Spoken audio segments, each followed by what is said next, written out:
USA যদি ইরানকে attack করে তাহলে ইরানের সাপোর্টে আসবে তালিবান, এমনটাই বলেছে তালিবানের মুখপাত্র জাবিউল্লাহ মুজাহিদ।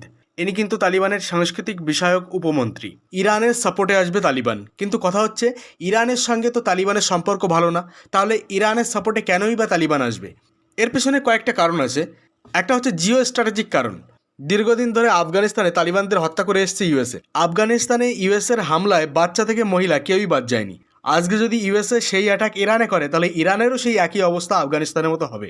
ফলে আজ যদি তালিবান ইরানকে সাপোর্ট করে, ভবিষ্যতে ইউএসএর বিরুদ্ধে ইরানও কিন্তু আফগানিস্তানকে সাপোর্ট করবে।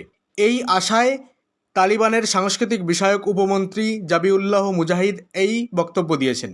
এই সাপোর্টটা কিন্তু তারা কখনোই পাকিস্তান থেকে আশা করে না, কারণ পাকিস্তান চলেই আমেরিকার কথা অনুযায়ী। আর একটা ইম্পর্টেন্ট কারণ হচ্ছে, এই যে ম্যাপ দিয়ে আমি দেখাচ্ছি দেখুন, আফগানিস্তান কিন্তু একটা ল্যান্ডলক কান্ট্রি। এই দেশের কিন্তু কোনো সি অ্যাক্সেস নেই। ফলে এই দেশ যদি কখনো অন্য দেশের সঙ্গে কারবার করতে চায়, বিশেষ করে যদি সেটা আফ্রিকায় কিংবা ভারতের সঙ্গেও যদি কারবার করতে চায়, তাহলে কিন্তু আফগানিস্তানকে পাকিস্তান হয়ে ভারতে আসতে হয়। কিন্তু ইরানে ভারত চাবাহার বন্দর যে তৈরি করছে, এই চাবাহার বন্দর দিয়ে কিন্তু আফগানিস্তান তাদের কারবার চালাতে পারে। ফলে আফগানিস্তানের একান্তই জরুরি ইরানের সাপোর্টে এসে দাঁড়ানো। পাকিস্তান যদি কোনোদিন তাদের রাস্তা বন্ধ করে দেয়, তাহলে ইরান হয়ে কিন্তু তারা তাদের কারবার চালাতে পারে। এটা একটা অন্যতম কারণ।